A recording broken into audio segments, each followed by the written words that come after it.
Hello, everyone. Welcome back. This is the Blue Line Blast Podcast. I'm your host, Jim Biringer, Matthew Blittner. Back again, another episode, another week, crazy week here. National Hockey League as we get closer and closer to that holiday freeze. Matthew, welcome back. Lots to discuss tonight.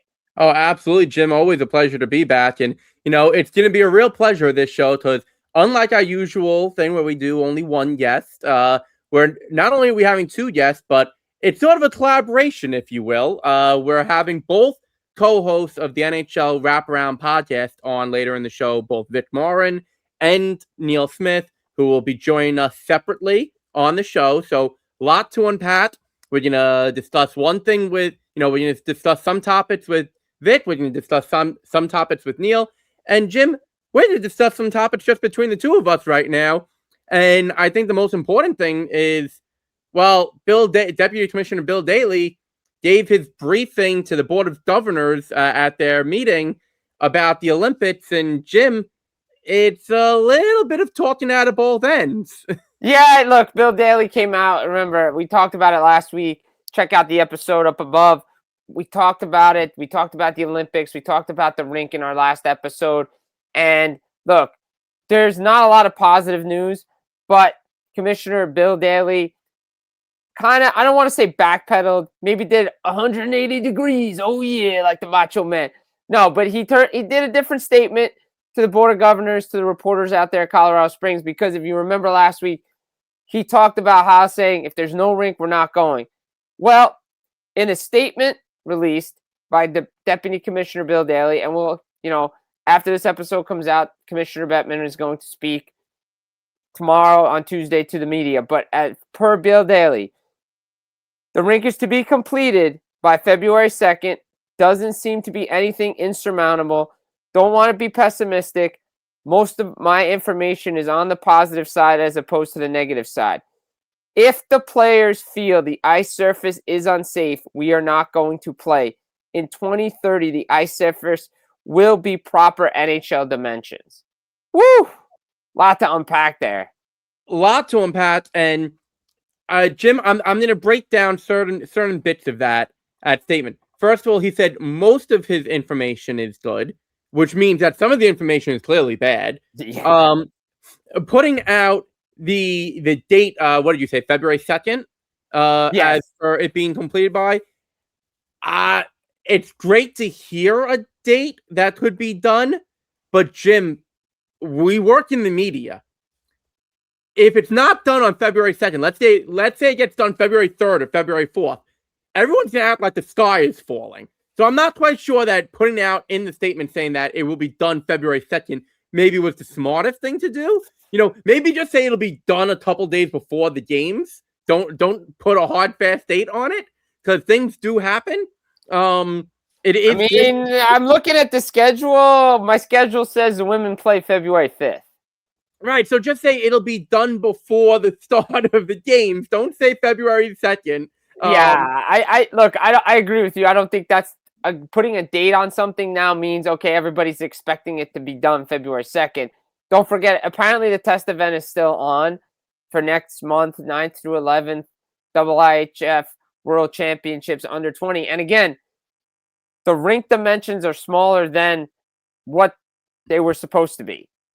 So, while it's not a big deal, which the players don't care about because they played on off rinks before, it's the ice surface, the ice quality, and the fact that Derek King is there, the ice guru.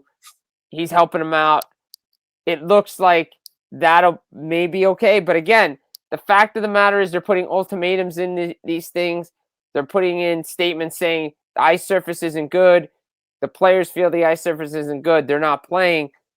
That tells me they're working on a backup plan that they may not want to make public, but they're trying to have a contingency plan in case something goes south.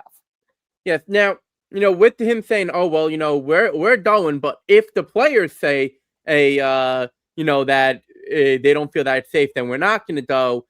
I mean, that's probably the most direct other than last week when they said, oh, well, if it's not ready, then we're not going. They're leaving that little loophole in, but now by putting it on the players, they're trying to like cover their bases and cover their backsides on this because they know that it was collectively bargained, but let's be honest, the players are not going to be the ones to pull the plug on this. Yes, we've had players who have come out and said, oh, yeah, you'll probably feel the difference in the smaller size, once you're on it, just because, like, you will feel if there's a foot less. I'm very curious as to how things broke down this badly when the IOC and the IIHF came out in a statement today saying, well, yeah, no, everyone had agreed upon these specs. I don't know about that. The NHL didn't agree to those specs. But the IIHF didn't agree. But here's my problem. It's like the NCAA College Football Playoff Committee. The IIHF in their rule book said all international ice surfaces are to be NHL size. So clearly the IIHF didn't agree to it because their mandate says they went from Olympic size to NHL size.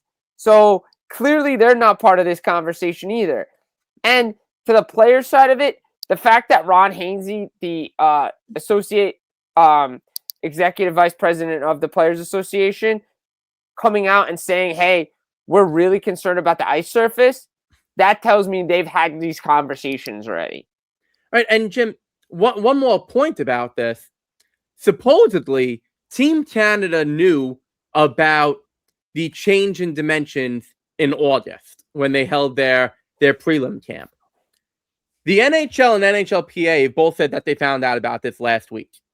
There are players on teams that are not Team Canada, be it Team USA, Team Sweden, Team Switzerland, whatever, who have said that, oh yeah, they just recently found out about this. Somewhere the truth is not being told. No. How did Team Canada supposedly find out months ahead of everybody else? Or if they legitimately did, which, let's be honest, it's certainly possible, how did everybody else not find out about it at that point? Something doesn't smell right here, Jim. You and I both cover the New Jersey Devils. You have two Devils things hanging behind, two pennants hanging right behind you. Something Jersey doesn't smell right about this. Monster-wise. Something does not smell right. No, I don't know. It doesn't smell right. A lot of questions, not enough answers. Maybe they're changing the questions to get different answers.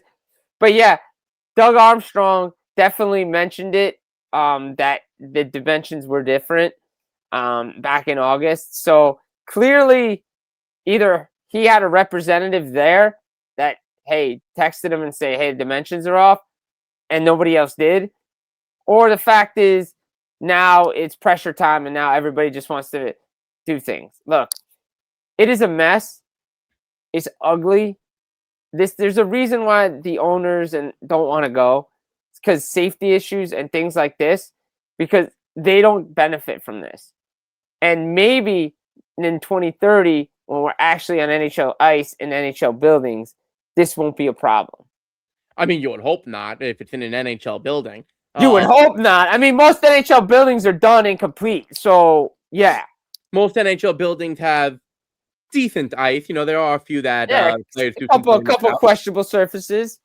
Can we maybe get some warmers though up? Where the writers and broadcasters are though, please. Yeah, I mean, I like a heated bench. That would be nice. Yeah, that'd be great. But Jim, there is one other thing that we have to look at here.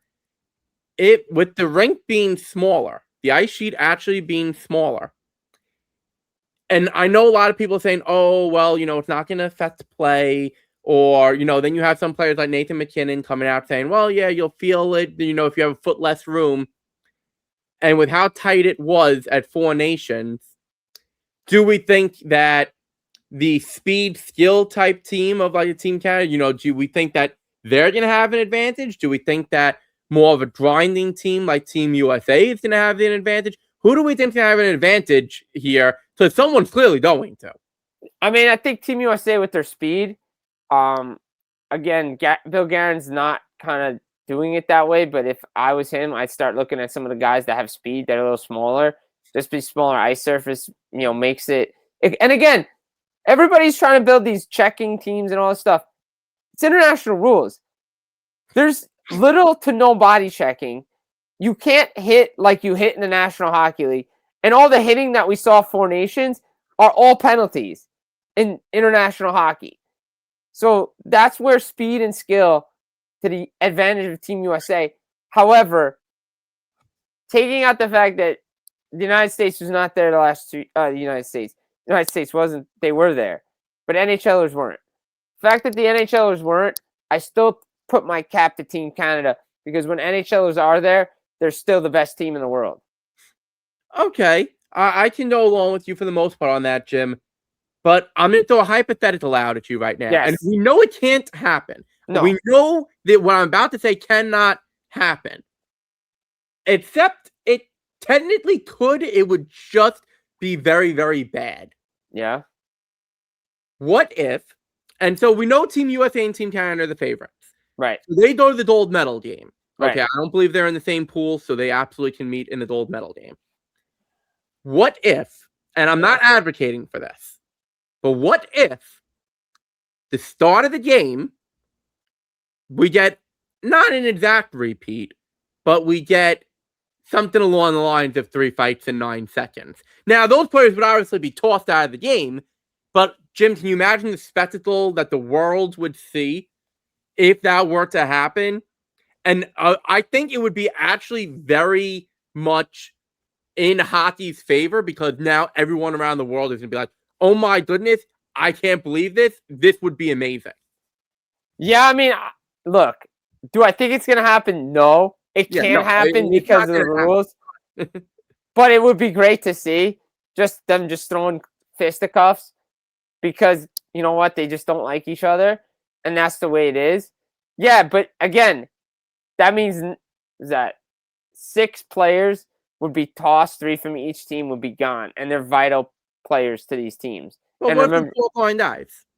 Yeah, I mean it's different. Yeah, but even the 4th line guys are not 4th line guys that they are in the league. These are high skilled guys. Right, but Jim, just think about it. You had people like LeBron James and Charles Barkley and Tom Brady weighing in on social media because of 4 nations. Who, let's be honest, yeah, there were 4 teams in it, but realistically, it was only really being watched by people in North America. It was only NHLers playing. Yeah, that's a fair point. I mean, look, I think it would be imagine special. on a world scale, because the entire world watches the Olympics. Okay, you will have players who are not just NHL players. Think about the spectacle that would make, and again, not advocating for it. But can you imagine? I mean, it's TV. Why not, right? If that was to happen, hockey would surge in popularity. Well, okay, so here's the other hypothetical. If that does happen, that has to be NHL refs calling this game then. And only NHL refs, because then the guys can stay in the game.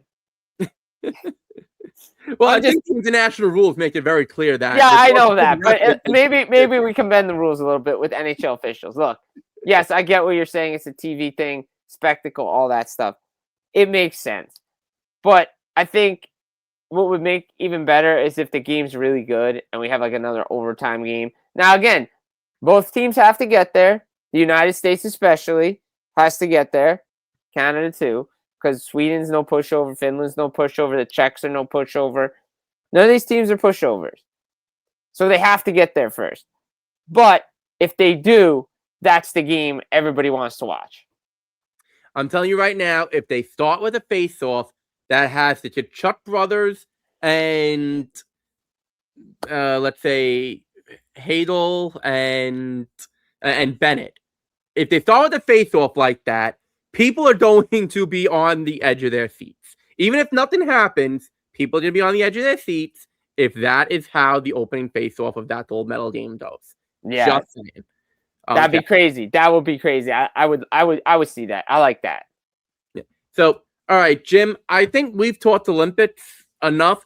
We've got 2 phenomenal guests coming on. Again, one at a time, Vic Morren and then Neil Smith of the NHL Wrap Podcast. So let's go to our non-existent sponsor break, our first of a couple today. Yeah, there's the mug. And we'll be right back with a word from Vic Morren and then Neil Smith. Welcome back from our non-distant sponsored segment, ladies and gentlemen. I'm co-host Matthew Blittner, joined, of course, by co-host Jim Biringer. And we have our special guest, our first of two of the evening, and from the NHL Wrap Podcast, Vic Morren. Vic, welcome to the Blue Line Blast podcast. Thank you, Matt, and thank you, Jim, for having me.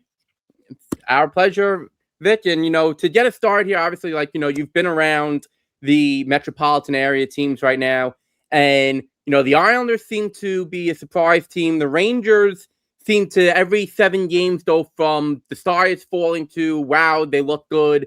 And the Devils looked really good, and now it looks like the sky is falling. So what's your take on the 3 teams?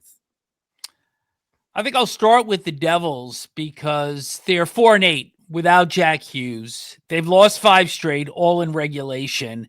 And at this particular time, they don't look like they have a real identity. And if I'm Tom Fitzgerald, I'm kind of wondering right now that if this club is this dependent on Jack Hughes, I think there's a problem there. I believe that there are clearly been some underperformers on the Devils. You can start and go with Jacob Markstrom. I think they expected a little bit more from Timo Meier. I think they expected a little bit more from Dawson Mercer. Jesper Bratt isn't having quite the same year that he had a season ago.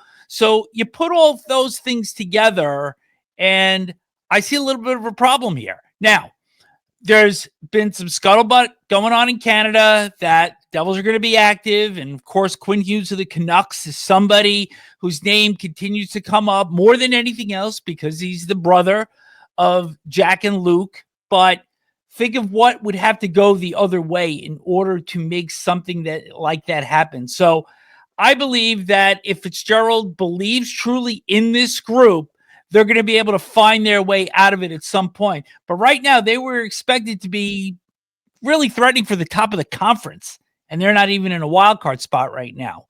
So in regards to the Rangers, I find them to be a very puzzling team, as I believe virtually everyone does. And when you think that they've only lost once in regulation in their last 8, and that was that awful performance against Tampa about 9 days ago. And that game was so bad, it almost gave the optic that how could this team possibly have lost only once in regulation in 8 games? I believe that they got 2 points over the weekend against Colorado, Vegas, losing both in overtime. They probably should have lost the game to the Avalanche and tied that one late. Should have won that game against the Golden Knights, and they got tied late. So they probably deserved 2 points out of that weekend. I'm not certain how much depth this team has offensively to be able to outscore their defensive mistakes. So again, it's going to be the goaltending and really how long can they survive without Adam Fox and still maintain their place in the playoff bubble. Islanders have been a great surprise. Not certain that they're going to be able to hold it for the entire season, certainly with the loss of Kyle Palmieri long-term, if not for the entire season. But they've gotten excellent goaltending from Sorokin. David Riddick is the backup. Matthew Schaefer is going to be right there for Calder Trophy nomination all year long. And I believe a little bit of their scoring is also picked up. Bo Horvat has been terrific. And I believe that if they can continue to play a style that is somewhat more urgent than we've seen, and probably most importantly, let's see that power play get up a little bit. The penalty killing is improved. Power play has been dreadful last 3 seasons. So if those pieces can improve, then I think the Islanders are going to find themselves in and around the bubble for most of, if not right till the end of the season. Yeah, those are great points, Vic. And I just want to bring you back to New Jersey for a minute because you mentioned some good points in regards to the roster construction of the Devils. When you have a team that's that reliant on one guy, do you look to how the team is assembled and how, maybe in the past, especially free agency and the trade deadlines, how we didn't insulate this group to be better equipped to lose when a guy goes down to injury? I think it's a great question because this is not the first time that he has been lost to injury. He was lost as a rookie.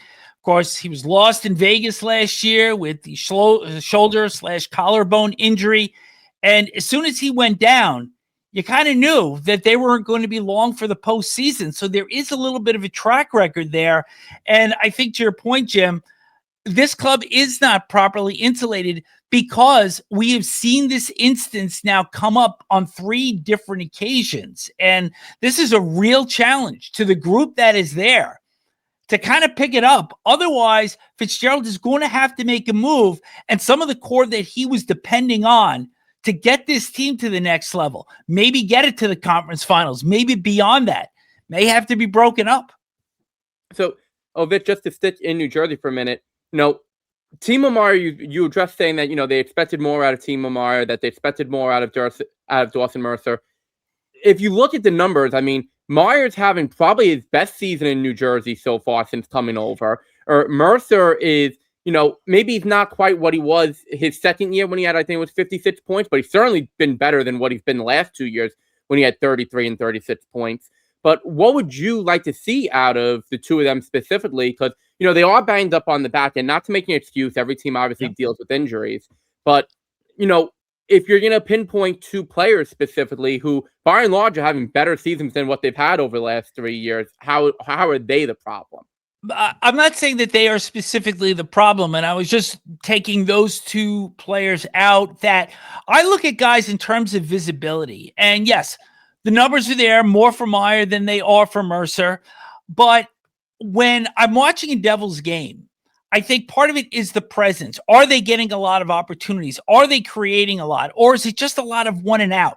And that's what I'm seeing with them this year. So, as you said, Matt, the numbers are one thing, but also how impactful are they in the composite game, in the 200-foot game? Are they truly impactful in the way that I think Devils fans would expect? And more to your point, if they're going to be that impactful, they have to pick up some of the load with the loss of Hughes. And we just haven't seen that. No, and again, not to just keep beating New Jersey Devils down because they're down right now, but you look at teams like Dallas when they come in, Vegas, Columbus, their style of play, similar to what Carolina is in the Metro Division, who I think them and Washington, if you look at the numbers, are the class of that division right now. They play a style which the Hurricanes put the book out on how to beat the Devils back in 2023 in the playoffs. Those big physical teams that clog up that neutral zone and make them go 1 and out. And if the puck goes the other way, I think the style of play and their style of how they want to be may have to change. Well, I do think that it does in the case of Hughes being lost, because part of the Devils' greatest gift is their speed and their transition. But who does that center around? It centers around Jack Hughes.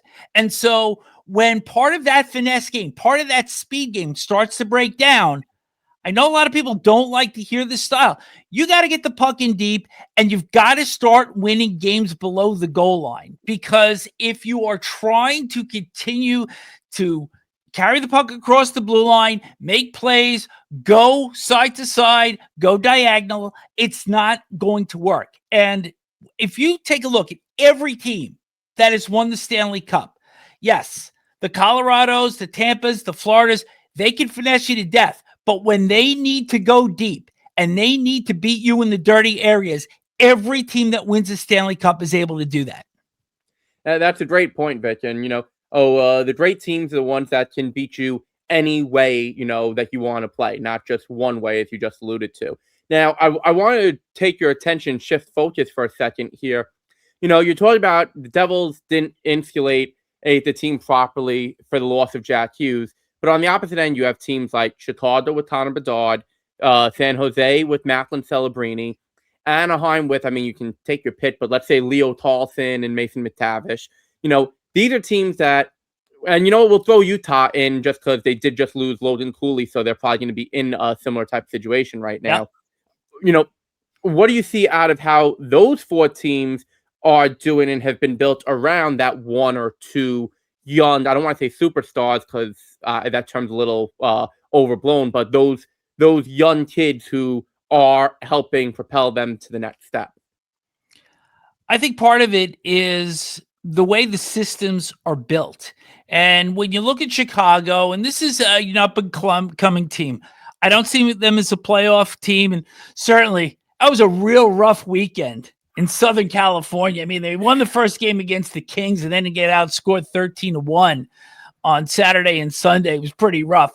But when you look at all of these teams, they do rely on speed, but they're also able to sustain play in deep based on not only their finesse game, but also a little bit of physicality. And I have to say, when I look at San Jose and I look at Utah more than Chicago, I think they're able to play that game. And I think that's why Utah's going to be there at the end.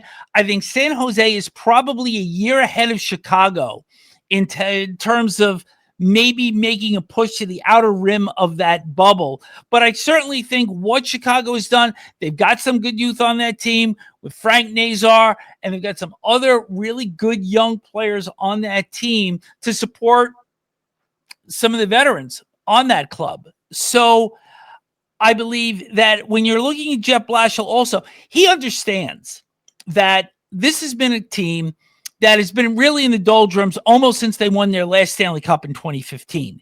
And he has built a system for them where, by and large, they have improved a lot defensively. So you take a look at Bedard, and he's improved as a 200-foot player. And I believe that all three of these teams have become a little bit more responsible defensively. I would say that San Jose is probably the last of that group, but they've got so much talent up front, not only with Celebrini, but with Will Smith also. It's a great story out there in San Jose thus far, and they're a lot of fun. But I do believe that it starts with the systems, and I don't believe that Sheldon Keefe is quite adapted to that yet with this loss with Hughes. So if you want to compare all of those clubs, I think it's a system thing that Jeff Blashill in Chicago and Andre Tourigny in Utah and I'm drawing a blank. Ryan Warsofsky in San Jose. Thank you, Ryan Warsofsky. You're welcome. In San Jose have kind of put in place as their teams continue to grow forward. And, speaking with teams dealing with injuries, obviously, right off the bat, the champs, back-to-back champs, Florida Panthers, they, you already knew you were going to be without Tkachuk, but then Barkov goes down, you lose Kulikov. They're kind of surviving the waters right now until Tkachuk comes back. Do we think that with, maybe Tkachuk comes back, do we think we're finally going to get that push? Because over the weekend, we finally saw life from some guys that were underperforming this season, especially some guys with some big dollars. One of the things that we talked about was Eetu Luostarinen being the first one to come back.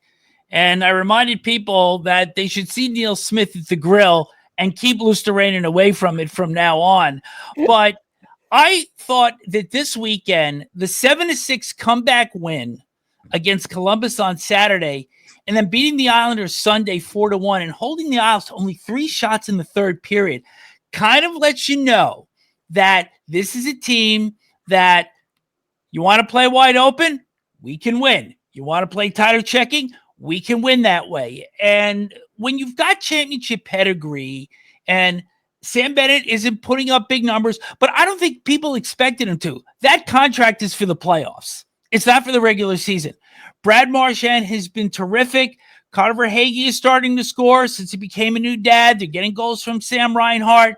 Their defense is contributing as they usually do.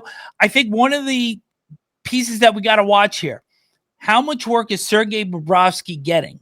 And can Daniel Tarasov play as well as he did last night against the Isles? Wasn't tested all that heavily, but played a strong game. And I think he's going to need more action to kind of spell Bobrovsky until more players start getting back. And Tkachuk is probably going to be the first one, now that Luostarinen is back. He's going to be next somewhere around around Christmas is what he's targeting.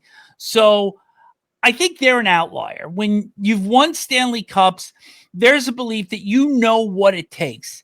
And they could very well get into the 8th spot and be the team that nobody wants to face. No, absolutely. I mean, just off their pedigree alone, no team should want to face the Florida Panthers in the playoffs. It reminded me a little of the late 90s Yankees in that regard. Yeah. But Vic, I want to thank you again for coming here on the Blue Line Blast podcast. Of course, ladies and gentlemen, make sure to check out the NHL Wraparound podcast that Vic co-hosts with Neil Smith, who will be joining us in a little bit. So, Jim, let's wrap to our non-existent sponsor break. And Vic, thanks for coming on.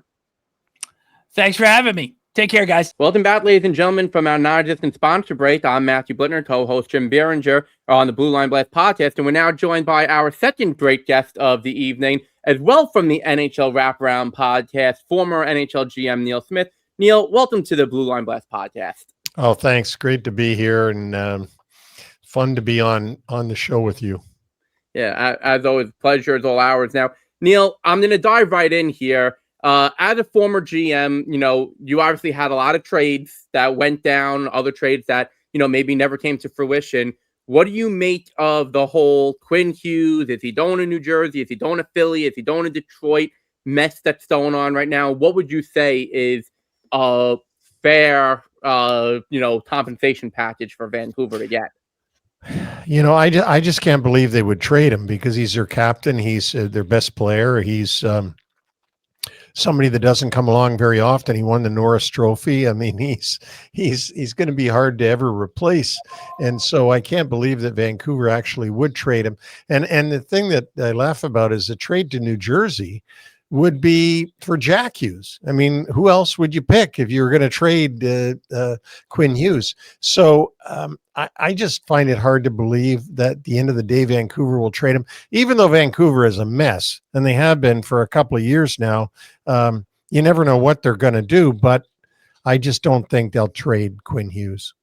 No, and that's a fair point. I mean, I guess like I had a saying, Canucks will Canuck, because every time somebody was out in the trade rumors like JT Miller or Elias Pettersson.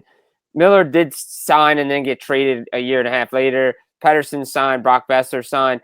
But in a situation like this, how everybody's like treating this situation and talking about it in a way, as you being a former GM, this feels like whoever tries to trade for him and sign an extension, you better not do it too early because that tampering word could be thrown around, and the league's probably watching this very closely. Oh, I would think they are because especially with the Devils, and tampering is so easy because all you got to Luke and Jack and Quinn obviously talk all the time, and all you got to do is send a message through them, and it's not tampering because it's player to player.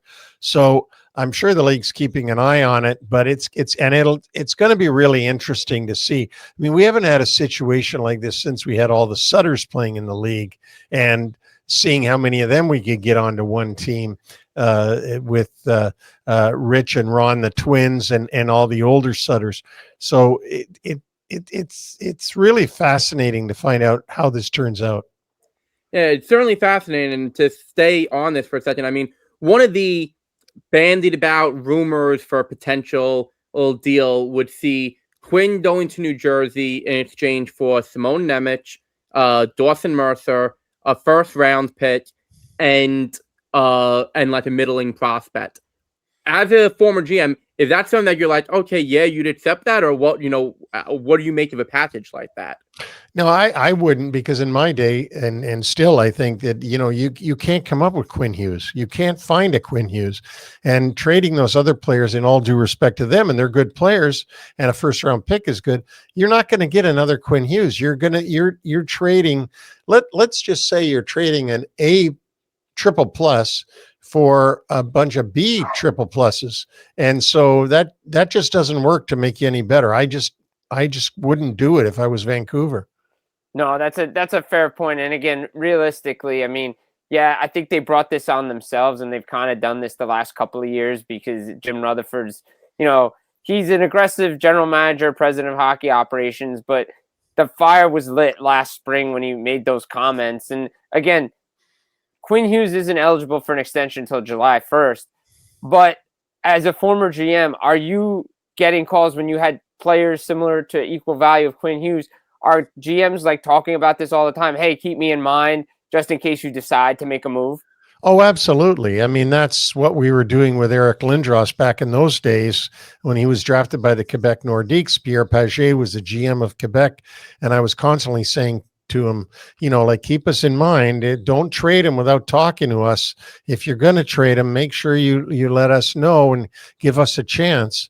So certainly they're all saying that to the Vancouver Canucks and telling them that if you do trade or if you intend to trade a player like that, just give us a shot. Give us let us have a seat at the table. Yeah, now, having that seat at the table and everything, it's not an apples to apples comparison what I'm about to make, but you did have to. Well, you didn't have to, but you chose to trade away Tony Amante, who was a young, burgeoning star player in the league. Was it a similar type of situation? From a leverage perspective, I mean, I don't think people really knew out there that Keenan had told you that he wanted to trade him. But here in Vancouver, as Jim mentioned, Rutherford openly discussed, Quinn wanted to go play with his brothers. Is that something that affects the way you approach it because the way the leverage is publicly? Yeah, I mean, if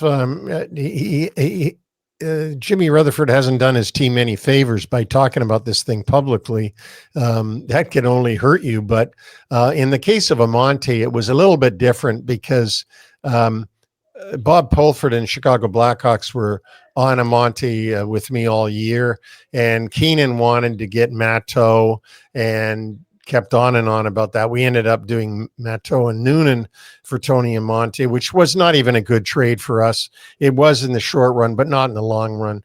And I've always said that. I've never stopped saying that.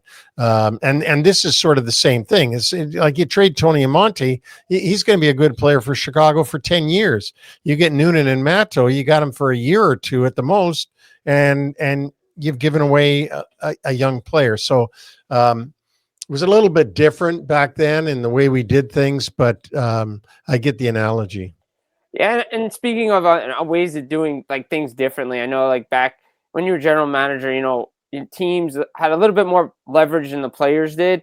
But entering a season with a guy entering his final year, similar to what we see in Calgary, Rasmus Anderson, and the trade chatter that went back last year with him, how do you handle a player like that? And obviously his name's always in trade rumors because he's an asset, right-handed shooting defenseman.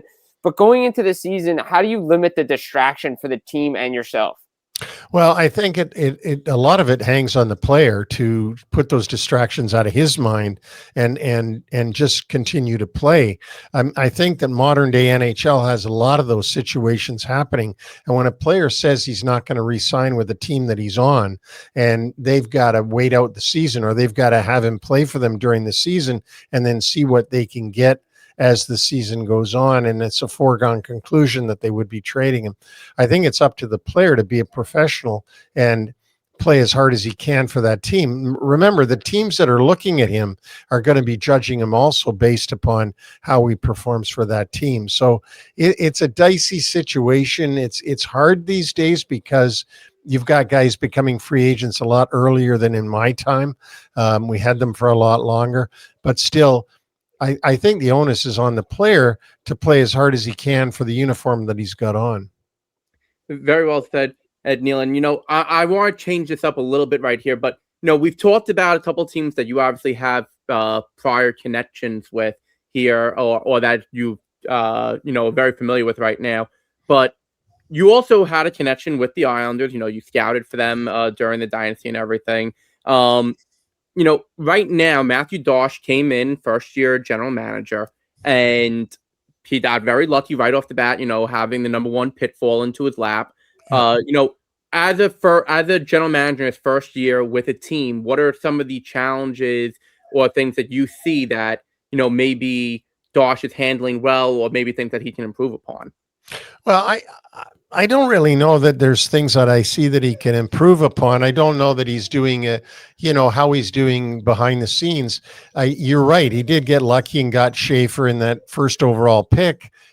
because of the lottery draft, and therefore, that's a player that's not going to come along very often. And maybe once in a lifetime that you get a player that's that good, that young, and he more than makes up for the lack of Dobson being there. Now, Matthew Darch did make a good trade with Montreal, I think, getting 2 first-round picks from Montreal for Noah Dobson. And, so that's going to serve him well going forward if those players develop. I think, Darch is in a situation where he's rebuilding the team, but he's trying to do it without, a lot of scaffolding all around the building. He's trying to do it kind of quietly. And they're lucky because this year, with the addition of Schaefer and the way that Horvat started the season, and Sorokin coming back to being the way he can play, they're having a decent start to their season. And so, the pressure is off, and it's not what I thought it would be, because of course I didn't know how good Schaefer would be. I didn't know that Horvat would score this many goals this early. And we certainly didn't know that Sorokin would go back to his former self and be really lights out in some games. But I think the Islanders are, they're doing really well so far this season for what they've got. And you mentioned how the Islanders are rebuilding, and I want to stay on that subject for a minute because we hear that word thrown around, rebuild, retool. Obviously a lot of teams are afraid to use the rebuild word.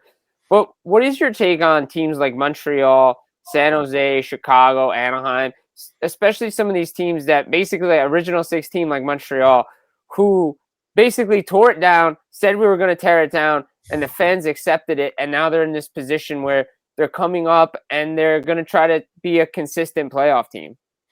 Yeah, I mean, New York sort of did that too. The Rangers, when they sent that letter out a number of years ago and said that, listen, this is what we're going to have to do, they ended up getting Lafreniere first overall, Capo Caco second overall, and so on. And Montreal's sort of taken the same tact. I don't know what else you can do with 32 teams and the watered down talent pool that you've got now for the league. It's going to be very, very difficult to trade for a Stanley Cup team or to do anything to speed up the process. You've basically got to just chip away at it and hope that your fans understand that it's a long process. Every time they add another team, it makes this process even harder and longer because it waters down how many players per team.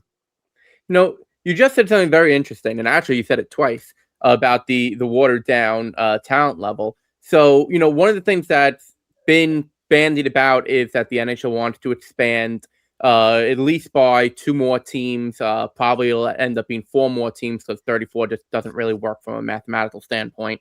So would you it doesn't sound like you would be in favor of the league expanding. And if so, lay out why the league should maybe not do it. I mean, obviously they've got 2 billion reasons if that's going to be the reported price tag, but why should they maybe not go ahead with that?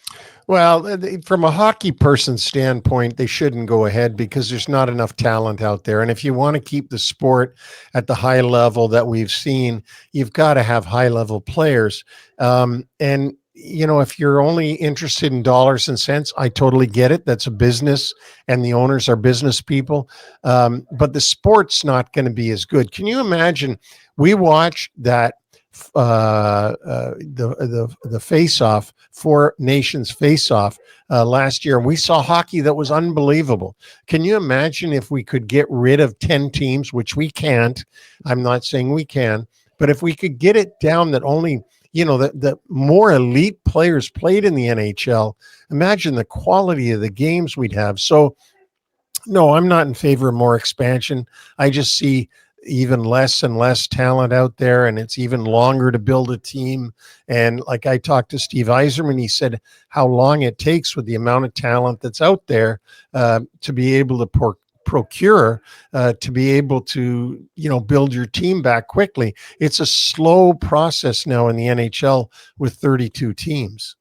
No, it is. I mean, you see it. It definitely does. That's why it's surprising to see, eventually the Capitals are going to take that step back. But what, they've done as an organization to continue their I guess, quote unquote, championship window with Ovechkin and company there. How impressed are you by their management staff and what they've done, especially with a young guy like Spencer Carberry coming in and just having the coaching style to get them to this level? Well, all of us were predicting a downturn for Washington this season because last season so many players had a career year. And sure enough, this season they're having the same year as they had last season, and they're back where they were last year. Maybe not President's Trophy contending team, but certainly a formidable team to deal with.